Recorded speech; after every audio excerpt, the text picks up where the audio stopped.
So I think your all, etc. should not be directed at me. I've got 30 minutes. I'll try and wrap this up in about 22, 23 minutes. And then I'd love to have a question answer session with you. Unfortunately, I'm not staying behind. I've got another assignment tomorrow morning somewhere in Orissa. But my colleagues are here. Our head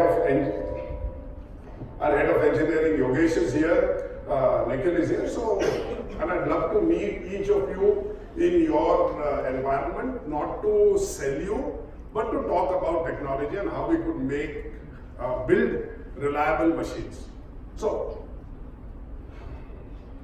for the past 3 years or so, I've only been traveling across, moving from legacy maintenance to trying to bring cutting edge technology to maintenance. And I hear the word IIOT. I've spoken at a few sessions. We talk about smart manufacturing. India's top 5, 6 manufacturing houses also believe that they are going to create smart factories. And just to set the context of this talk, 2 weeks ago, the chief digital officer of one of India's biggest houses said, Uday, you are here, nick of time. We are all going for smart. We've almost chosen the technology now. You go to the plant and see how this fits in with what we are planning. So I took the flight next morning, landed there, meeting with head of engineering. He says, boss, मुझे maintenance के लिए पैसा नहीं मिलता है. What the hell am I going to talk about IoT? And this really is the landscape across most of our. So I don't want to say that this is what it is, but this is a fair indicator of where we are going. I was also doing a project with one of the biggest bearing manufacturers, and they had an issue that they wanted IoT to tell them when the races that they are producing went out of tolerance, so that they could catch it at the first stage and then go back, etc., etc. And most of the times it was a chattering spindle.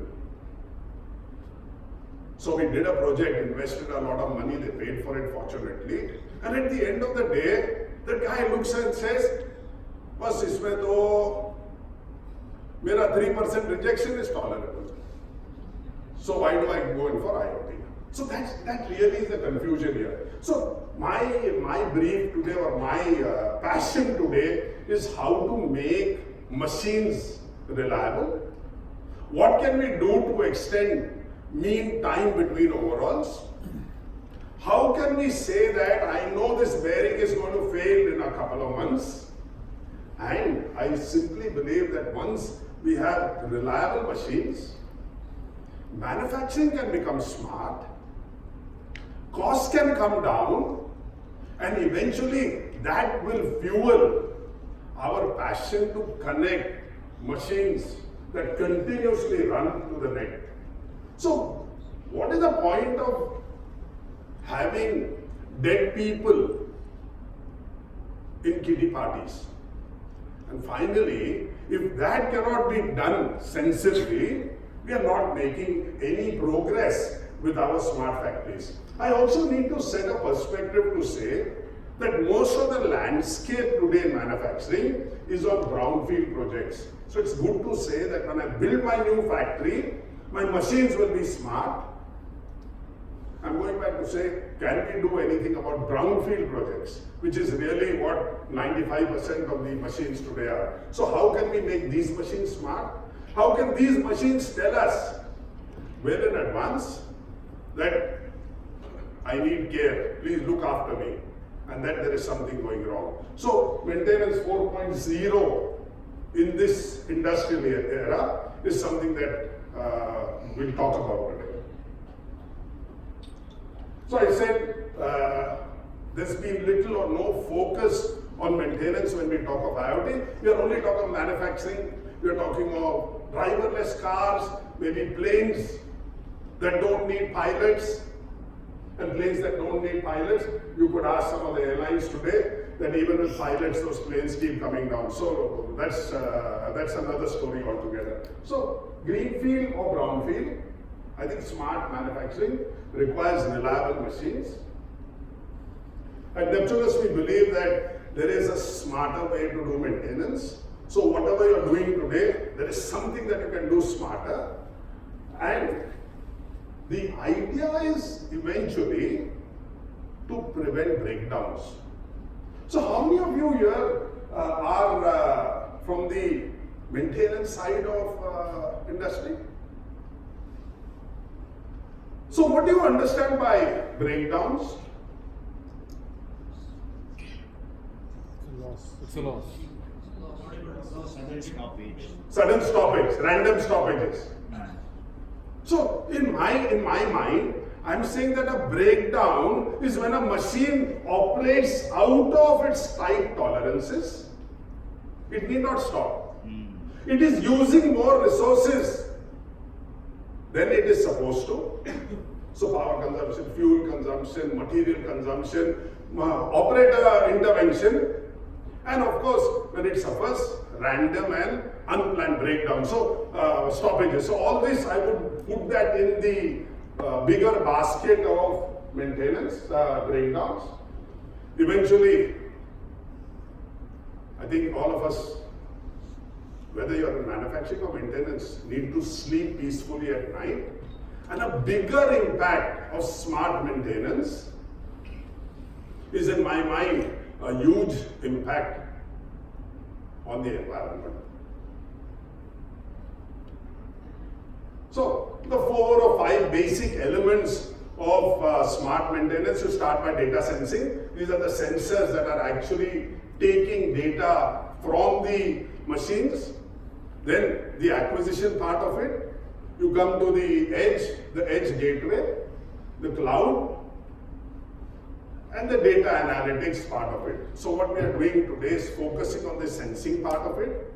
I think the data acquisition, cloud, etc. is more or less straightforward. And we are now setting up our own lab. So we are an SME, our resources are limited, but we are setting up our own data center to see how we could actually work on fine-tuning our algorithms even further to do some pinpoint troubleshooting, as I'll come to in my talk later. So today's methods. So apart from these, is there anything else that you use to monitor the condition of your machines? Gentlemen, ladies who put up your hand. Anything other than linear vibrations, thermography, boroscope, some pressure temperature measurements? Anything else that you are employing in your factories to monitor health of machines? So this pretty much is what was done 30 years ago. This is pretty much what was being carried out with portable equipment. Today the software has more or less been increased, but the dependency on expert people to analyze that data still is a big issue. And out of the maintenance guys, how many of you have got online condition monitoring systems? These are mainly once in a few days, once in a few weeks. Anybody who has online systems? You do. And what sort of online systems? Basically, vibration monitoring, temperature monitoring. So vibration, you've got vibration sensors mounted. Absolutely. Okay. And what percentage of your equipment is covered by that? Not more than 10%. And you've been able to avoid failures in your machines with this? Yes. Great. I'll talk about the last part of the last point here, which is the lube oil analysis, or the lube oil or the lubricant in your equipment, because staggeringly 54% of all machinery breakdown in any plant is a result of poor lubrication and poor oil in the system. Once again, how many of you regularly monitor the health of the oil in your equipment, machines? Okay, what's the frequency, sir? We have, depending on the type of the oil or the grease. Okay. Some days we have 6 months, Okay. 1 year, 2 year to 5 years. Okay. So every 5 years. Yeah, it is a grease which is Okay. there. And how often do you go for a health checkup, sir? It's an online system. No, you personally? It goes 6 months. Every 6 weeks. Okay. I just putting a correlation because I believe that looking at your oil is as good as looking at the blood in your system. And why would anybody want to do it every 5 years when you should be doing it online? That's my submission to you. So today's challenges with today's methods, they are inadequate. They are complex depending on people's skills. They are catching cancer at stage 3 and 4 and not at stage 0. And so really, how much of your mean time between overalls can be extended?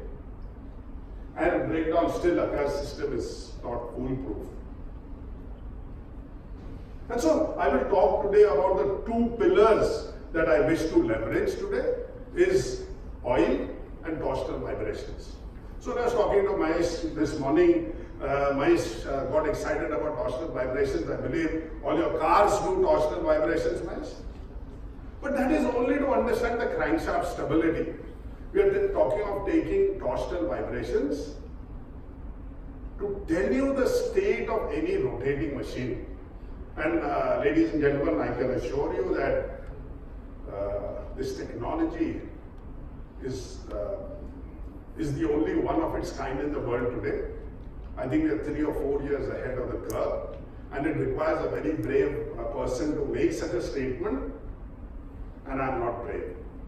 So, let me start with oil.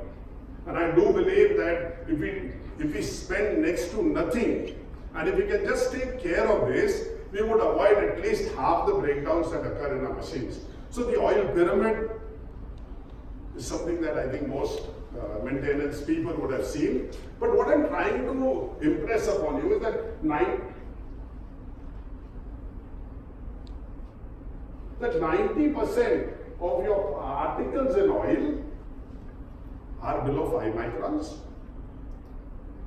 These particles are never filtered by your online filters. They run around in the system, free to run amok, and it's like leaving an elephant in a china shop. When I went to college, they taught me that the size of your filter, the size of particle should be the size of your, should be the size of the clearances. If the rubbish can go through your clearances, you are safe. No more. Tribology tells us today that these 90% of the particles which don't get your notice are the ones that cause oxidation, acids, sludge, and all the other rubbish in your oil system. They reduce the wear, or they reduce the load-bearing ability of the oil and cause accelerated wear. So this is something that is not looked at. I'm a big believer in bypass oil filtration systems, but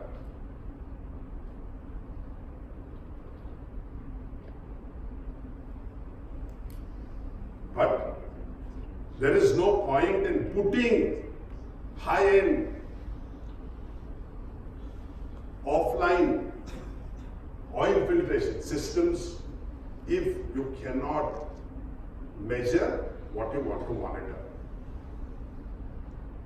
So, technology today is available, and we've sold hundreds of these in industry today, where one sensor in your oil system is able to give you a full spectrum, holistic condition of your oil, starting with your TAN number, TBN number, wear particles, oil, dilution, etc. We are moving now from a state of saying that I'm going to depend on somebody to withdraw samples as and when required, and the whole system, the whole ecosystem about withdrawing a sample and getting an analysis is outdated. So our oil technology is real time online. It's a machine side display, so the operator knows the condition of the equipment. It gives you an early warning. It predicts the life of the oil. It tells you that at the current rate of deterioration, your oil has another 60 days, 40 days, 30 days, and it will also give you an alarm in case there's a sudden deterioration in the oil. So, ladies and gentlemen, something that I'd like you to focus on is how you are going to manage the lubricants within your machine, whether it's a hydraulic system or a machine by itself. Again, traffic light, this by the machine, and detailed analysis as you can get it onto a remote site. Enhanced machine reliability, increases MDVO, reduces cost for the wind turbine guys. How much does it cost you to change oil?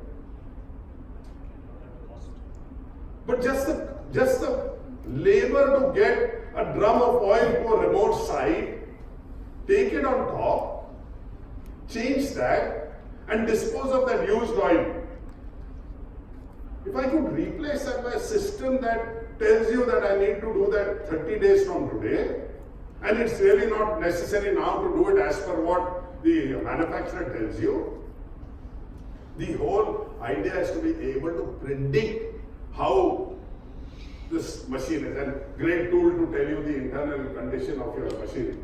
I also want to leave you with one thought here, that if you leave or if you control the oil in your system from a NAS 12 to a NAS 6 level, and I'm happy to share this research data, you're increasing the life of your oil, of your equipment by a factor of 2 to 3 times just by doing a NAS 12 to NAS 6. I talk about torsional vibration analysis. So, vibration analysis today is linear. It could be wireless or wired. It could be one axis, triaxial. Software has evolved. But you still need somebody to go around and take those measurements. Specialized job.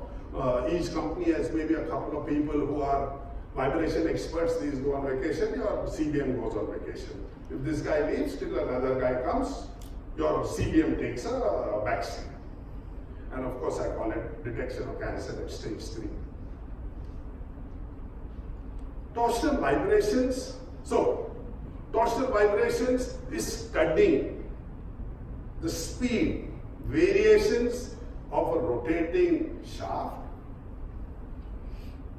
using simple non-contact speed sensors, typically 3,000 or 4,000 rupee speed sensor. And each of the possible defects in a machinery leaves its signature on the variation or the speed of the rotating shaft.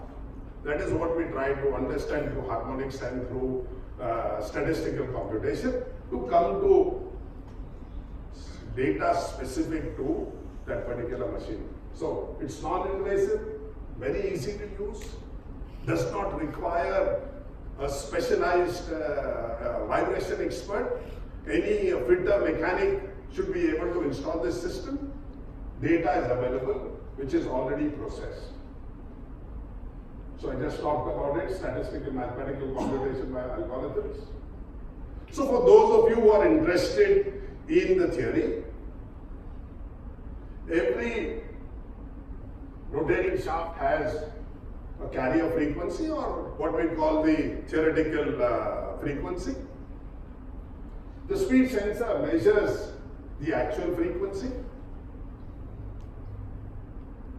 The difference is subjected to a Hilbert transform, and you get here what you get for linear vibration. So displacement, acceleration, velocity.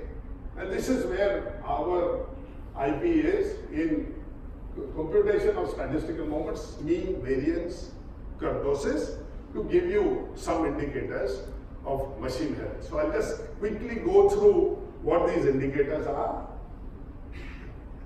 So, motors, alternators. What we install is one speed sensor here. What data it gives you now, and this is the data which is on the equipment side. You can take this via a remote to data center, your remote monitoring, but it gives you the stability of the shaft. It tells you the mechanical stresses on the system itself. It tells you the electromagnetic stress on the motor. So electromagnetic stress is under voltage currents, circulating currents. The mechanical stresses talk about air gaps, stresses at the foundation. It could be induced stresses as well. And of course, bearing failures could be the condition of the bearing itself. Or stresses, temporary stresses on the bearing, which could be due to misalignment. We are saying that these indicators are at least 3 months, 4 months before linear vibrations can actually detect it. So, in a simple bearing diagnostics, and we use this a lot for gearboxes, it tells you the bearing damage and it tells you the stability of the system itself. So, stability and damage are two different things. So, if you've got extreme stresses, moments on the shaft, that will show itself as in stability. It gives you an alert. And once again, this still tells you that you've got a couple of months before you can actually plan your maintenance. For gearboxes, we've got mechanical stresses, stability, and damage to the shaft.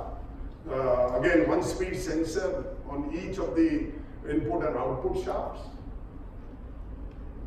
Not many of you would be interested in the torque, but by having two sensors and actually measuring the displacement or the phase shift, you could deduce the torque, both static as well as dynamic torque. And of course, from there, the power of the shaft. How many of you are interested in engines? Otherwise, skip this slide. Interested, not interested? Okay, so very quickly, diesel engines, gas engines, turbines, one speed sensor on the flywheel, one speed sensor for TDC, two sensors on the engine. I could give you data on the mechanical health, the overall mechanical health of the engine, the operating efficiency, which is really very closely related to fuel efficiency, the mechanical stresses on the crank, the condition of the mounts at your foundation bolts.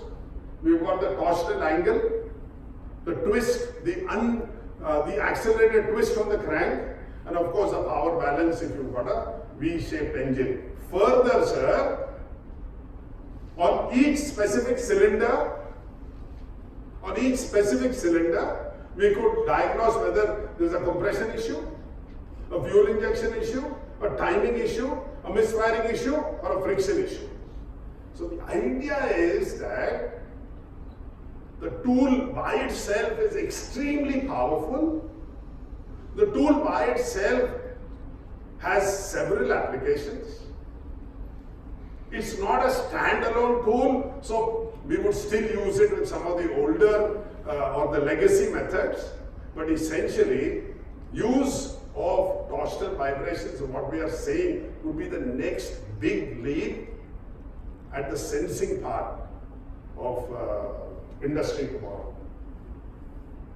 So the impact, non-invasive, power of simplicity, power in the hands of the operator, benefits of high technology, advanced diagnostics, early warning systems, real time, reduce cost. We could even reduce costs cheaper than your online vibration monitoring systems. And of course, fully connectable to the smart factories of tomorrow. Applications, conveyor belts, anything that rotates. So I've just put in a few things here. Compressors, pumps, motors, alternators, large conveyor belts where the speed is so slow that normal vibration analysis doesn't work. As long as the speed, as long as anything rotates at any RPM, we are okay to diagnose it. Once again, let me talk here that before we get into the IIOT bandwagon, maybe it's time to look at machine reliability as the first step. First step of smart factories, two pillars I talked about, oil management and torsional vibrations as a tool for tomorrow. I'd be happy to have a chat with any of you, visit you. The experience of Gemba is very powerful. So those of you who work with the Japanese, Gemba is somebody who's actually been on site to talk to machines, experience credentials. And finally, I'll leave you with my vision. So normally maintenance is done when you start here, manufacturer recommended hours come here, then you start, you invest some money in maintenance, the curve comes down here, these are the mean time between overalls. I do believe that there's a smarter way to maintain your equipment. One is small, continual improvement measures. This is what Neptunus talks and works about. So we are doing this with several industries. Currently we are talking to, the technology has been accepted by the Navy, it's been accepted by the government of Qatar, a large number of industries here. Tomorrow I'm speaking at cluster heads of the Aditya Birla Group somewhere in Sambalpur, talking about this technology and its application. So, ladies and gentlemen, this is the vision, how you could make smart factories by smarter maintenance, reliable machines. Thank you very much. I think I've got 4 more minutes for questions. Any questions? Sir. When we are capturing the data, what kind of sampling frequency and pulling frequency when we say it's a real time? So sampling frequency could depend on your needs. So this equipment requires 15 seconds to pull data. Then it analyzes the data for the next 30 seconds. So my cycle is 45 seconds. So I could pull data every 45 seconds. But it really depends on the need. I would think that once every hour, once every, depending on the criticality of the equipment, but that's for you to decide. The equipment is completely, you can set it up to your requirements. Same can be applicable for CNC machine?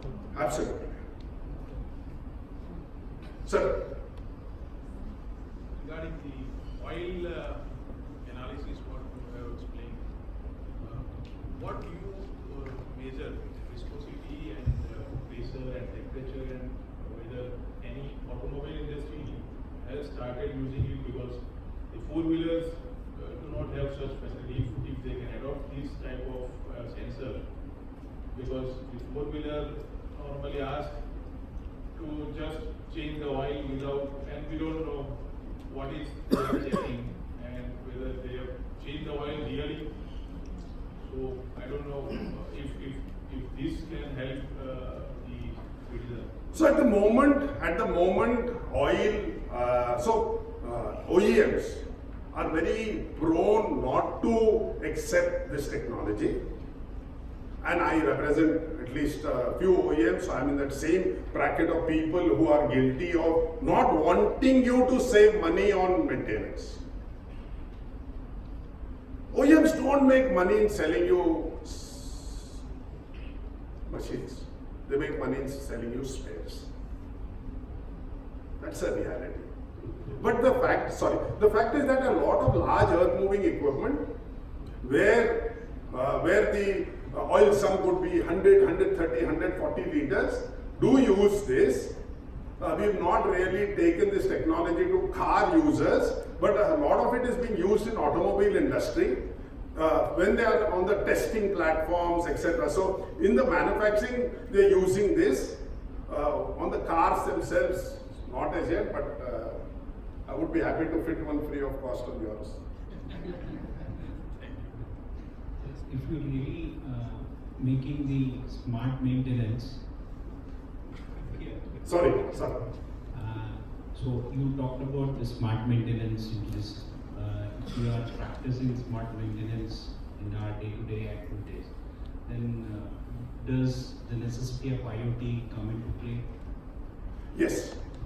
So I think the answer is yes. For one simple reason that, see, traditionally maintenance is only what it is today. I think we still don't have enough tools to go into predictive mode. So once we are able to predict that this is going to happen to my machine most likely in 3 months' time, that is when you'll start reaping the benefits. The other benefit is, and this is very quickly, so intervals between overalls are decided by manufacturers. Unfortunately, manufacturers are not the right people to decide overall intervals. They have no experience of field data. They do field trials, but they don't know. So they give you a very conservative approach. The normal maintenance guy says that if it is 8,000 hours, let me do it at 8,500 hours at the most, because if this machine breaks down,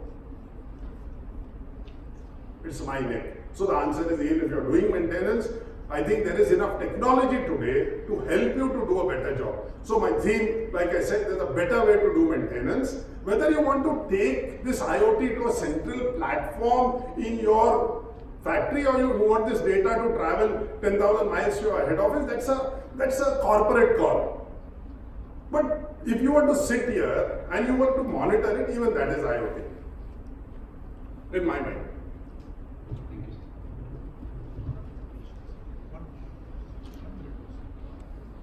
One final question, anybody? Sir.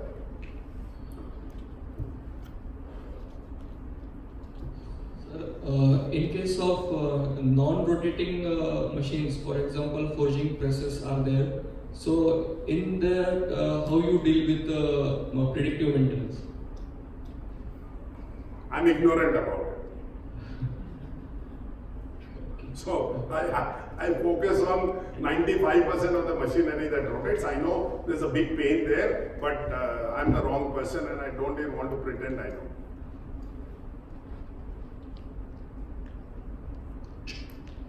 All right, ladies and gentlemen, I guess Thank that's you very it for much. questions and answers. Give a round of applause.